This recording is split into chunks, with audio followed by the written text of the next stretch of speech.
Omari Akhmedov versus Tom Breese takes place this weekend on the prelims of UFC Fight Night Fight Island 7, Holloway versus Kattar, and I can't wait for another one of these amazing middleweight matchups that's on the card this weekend because there's so many of them. And in my opinion, Omari Akhmedov versus Tom Breese is one of the more exciting ones because Omari Akhmedov is the highest ranked middleweight on the card, in all honesty. I think this one should be on the main card. I don't know why they've put it on the prelims. I'm really looking forward to this one. Tom Breese coming off a big win against KB Bhullar where he got a quick first round TKO with a jab of all things against KB Bhullar. Now KB Bhullar is not the best competition in the world whatsoever. He's had a completely padded record and he's not too good or too proven against anyone good whatsoever in his entire career. And Tom Breese put him down with a jab pretty easily and Tom Breese looked really good doing it. I'm still going to be picking Omari Akhmedov to win this bout because I feel like he is more tested against much better competition than Tom Breese is. Tom Breese has beaten some good guys and he's won a lot of his fights by TKO in the first round. 4 out of 5 of Tom Breese's wins have come by first round TKO. I just don't see you KOing Omari Akhmedov in the first round. He's too switched on in the early rounds, too good on the feet. Even Marvin Vettori had to take the first 2 rounds off and just survive Omari Akhmedov in those first 2 rounds. I know Dominic Cruz on commentary was saying it could be 1-1 going into the third here between Vettori and Akhmedov, and Vettori got that 10-8 in the third round, which kind of saved him to get that draw, and barely got that 10-8 as well, because they were hard to come by back then. He barely did enough, in my opinion, to earn himself a draw. But Omari Akhmedov in the first 2 rounds was tooling apart Marvin Vettori with leg kicks. His inside leg kick is so nasty. I love watching him do it.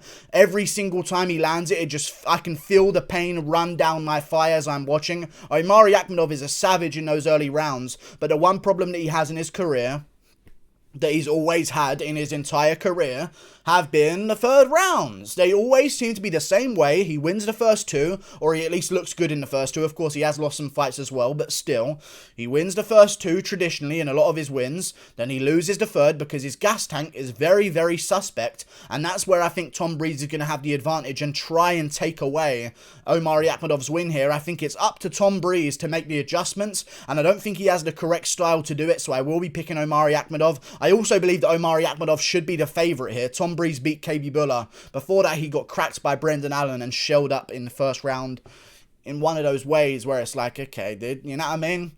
Brendan Allen really rocked him quite badly in the first round, but he shelled up, went down, took the TKO loss, lost to Sean Strickland before in his career as well. It was a split decision, but it was the correct decision. 2 rounds to 1 for Sean Strickland. Tom Breese came out early, looked good like he always does, but Sean Strickland, a level of striker, was able to figure out that Tom Breese is dangerous in the first round, rally in the later rounds, and start putting the pressure on Tom Breese.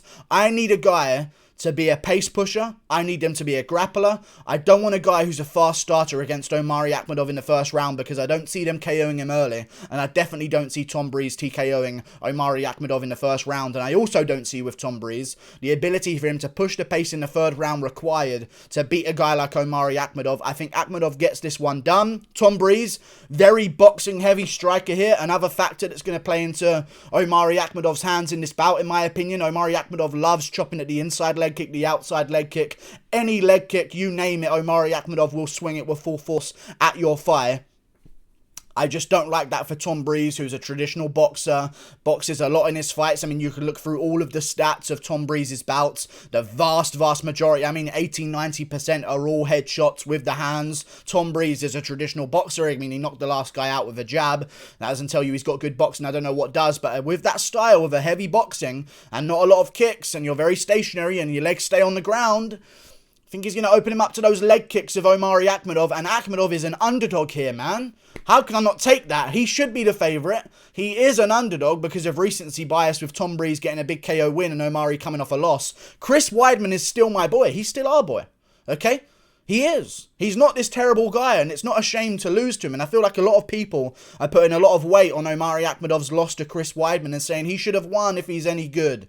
But Weidman's grappling is no joke, and he went straight back to that against Omari Akhmedov. And Akhmedov had some great takedown defense in the early rounds. Of course, he eventually gasses out in the fight, and it was a bit of a sloppy performance. But I think that Tom Breese isn't going to do any of that because he hasn't shot a single takedown in his entire career against anyone, or succeeded a single takedown in his entire career against anyone, so I don't see him doing this against Omari Akhmedov of all people. I think Omari is more tested against good competition. I think he will chew up that lead leg of Tom Breese, which will inhibit his ability of coming back in the third round when Omari Akhmedov starts to gas. I'm actually going to go with a 29-28 unanimous decision win to Omari Akhmedov, winning the first 2 rounds, losing the third, the traditional Akhmedov way, which he always seems to do. I think he will get that done here. I know he lost to Ian Heinisch. Heinisch pushed a pace in that third round, but lost the first 2 because Omari's on fire early, man.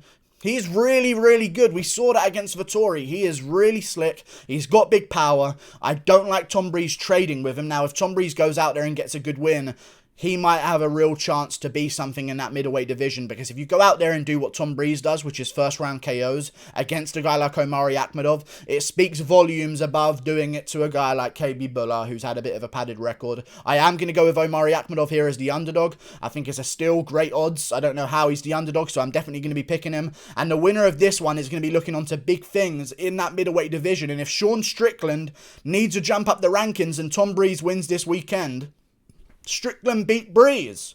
You know what I mean? So I feel like he definitely deserves that jump up if he does get the job done in Tom Breese this weekend. If Tom Breese wins, give Sean Strickland a jump up, make that rematch. In that case as well, you get Tom Breese to redeem one of his losses in his career before he moves forward up those rankings. If Omari Akhmedov wins, I say give him also to Sean Strickland. Maybe Sean Strickland wants to be a little bit more active. Who knows? We'll see what plays out in this middleweight division. You never really know what's going to happen, to be honest with you. But there's other guys as well that could be given. Zach Cummings is always a name that's floating out there, a winner of Andrew Sanchez versus Makhmud Muradov, which is also coming up in the coming weeks on these Fight Island cards. I think that might be a good matchup as well. Omari Akhmedov winner versus Tom Breese winner versus the winner of Sanchez versus Muradov would be a great matchup. I see Akhmedov getting this one done in the first 2 rounds pretty handily against Tom Breese. Tom Breese is good. He showed good grappling as well. He has good grappling, but he doesn't initiate it. And I think if you don't initiate things on Omari Akhmedov, he doesn't really have to work. And Tom Breese pacing is also not the best in the world as well, which is why I'm really not picking him here. If he showed me some great third round cardio, maybe I would pick him in this fight. But so far in all of the third rounds that we've seen Tom Breese in, he doesn't seem to push the pace too well. Against Sean Strickland, that was the tail of the fight. It was just Sean Strickland had more output, more volume as those rounds went on, and Tom Breese just couldn't hang with the pacing. He seems to have like a set pace of almost like a average 20 shot per round ratio that he lands.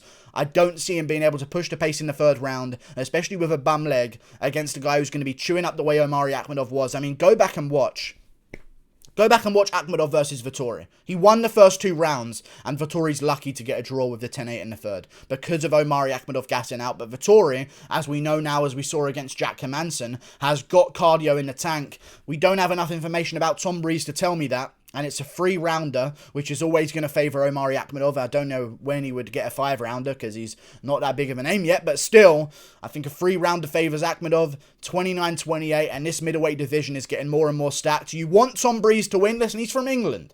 I should be biased towards him here, but I'm going with Akhmedov. I feel like he definitely gets it done here. But Tom Breese, you want him to win. You want Joaquin Buckley to win. You want Gastelum or Heinisch. I don't even mind who wins out of Gastelum Heinisch, but I'd rather it be Gastelum. He has a close fight with Adesanya. You can use someone to beat Gastelum and then say, look, they beat Gastelum better than Adesanya did. Now let's build a narrative between them and Adesanya. That's also an option they could do. But there's other guys in the division you kind of want. Jotko gone and out of the mix. He's a little bit older now. I think we kind of need to get rid of him. It's really time to start pushing these young contenders in the division. Strickland is one of them. He's not even young, but it's middleweight, so we'll have to work what we've got, you know. We kind of got to work with the scraps of middleweight. I know Dana White called this the most stacked division in the UFC right now. That's just a lie. Like, this middleweight division has needed help for the longest of times because their old veterans seem to stick around some of the longest, and this seems to be a trend as you go up divisions in general, but middleweight is a bit of a problem. You've got these older guys like Weidman, Brunson, you know what I mean? Like, they shouldn't be there anymore. But they are, and I think that tells tales of the middleweight division. I feel we need to rebound Shabazian. We need to get Heinisch in the mix. We need to get Strickland in the mix as well. Gaslam also, if he beats Heinrich, will be a good one. Trevin Giles versus Dricus du Plessis is coming up soon. The winner of Muradov versus Sanchez. We kind of want that to be Muradov. No offense, Sanchez, but I kind of want Muradov to get the jump up there. You've got to try and rally with guys like Darren Stewart, maybe. I don't know. He's a bit of a younger guy, but he's also had his losses, had his wins. But Buckley needs to get the jump up. Punelli Soriano versus Dusko Todorovic is on this card as well. They're going to want to jump up. Rodolfo Vieira, I feel like we need to jump him up if he wins a bout as well. Middleweight is getting really good, but right now in the rankings, it's not as stacked as I'd want it to be. But it's a great division anyway. What can I say?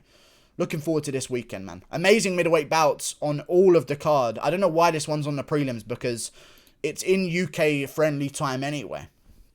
So I'd understand it if Tom Breese was this huge star in the UK, which he isn't, by the way. If he was this huge star in the UK and they were doing American-timed events and they wanted to put this one on a bit earlier on the card to make sure that the UK fans tuned in for Tom Breese, I'd understand. But, like, this is in UK-friendly time. Like, this, I think Tom Breese will fight at, like, 6 p.m., 7 p.m. UK time. Like, put him on the main card. Omari Akhmedov is the highest-ranked middleweight contender on this card, and there's so many of them. Why is he the one on the prelims? Makes no sense. But they're trying to push fun fights. Akhmedov's on the prelims. I don't mind. Akhmedov's a great fighter, man. Well-rounded. Only problem is the cardio. And I don't see Tom Breese having the third round in him to really make that difference. Like a Marvin Vettori could to get himself a draw. He doesn't have the grappling either that Weidman did to beat Omari Akhmedov. I'm just trying to look through the losses of Omari Akhmedov and try and find a way of figuring out how people do it, you know what I mean? Like, Eliseo Zaleski dos Santos got the TKO, but that was at welterweight. And Omari was really draining himself down there. And he also lost by TKO to Sergio Moraes. But since moving up to the middleweight division, it seems to be fucking impossible to break that chin. Because Marvin Vettori in the third landed something like 30 unanswered shots in the clinch on Omari Akhmedov's jaw the entire fight long and beat the shit out of him in the third. But Omari at middleweight seems to have a granite chin, which is good for him. So it must have been due to the weight cut that he was getting chinned so many times by guys that shouldn't really be chinning him. I don't see him get finished early. And also he got finished by Moraes and Zaleski in the third round as well, which is where it's where you've got to be good to beat Omari. The recipe is simple. He has no cardio. He's got a bit of Zabit syndrome. Let's be real. A little bit of Zabit syndrome, which is if you don't know what it is, it's sort of a third rounder phobia, kind of. So it's sort of a mix of problems that they have. But he's a bit Zabit, in all honesty. He doesn't like that third round. I don't see Tom Breese having a pace to push him there. That's kind of what this fight comes down to. Have I said that enough this fucking video? Is it in your fucking head yet? He's an underdog. How dare they? How dare they put Omari Akhmedov as an underdog because he beat KB Bula? Let me look at KB Bula's record real quick. Give me a second here to really take the real fucking piss out of KB Bula's record, because I'm sick of this guy. Let me just look at KB Bula, the Bengal. Oh, cool. 8-1. Okay, look at his record, okay? 11-5, 16-3, 13-2, 4-8, 3-1, 5-8, 0-1, 1-3. I don't like it. I don't like it. It's not good. But whatever, you beat your guy 11-5, I guess. Like and subscribe. Thank you for watching. Click that button up there. Goodbye. I'll see you later. Toodle pip.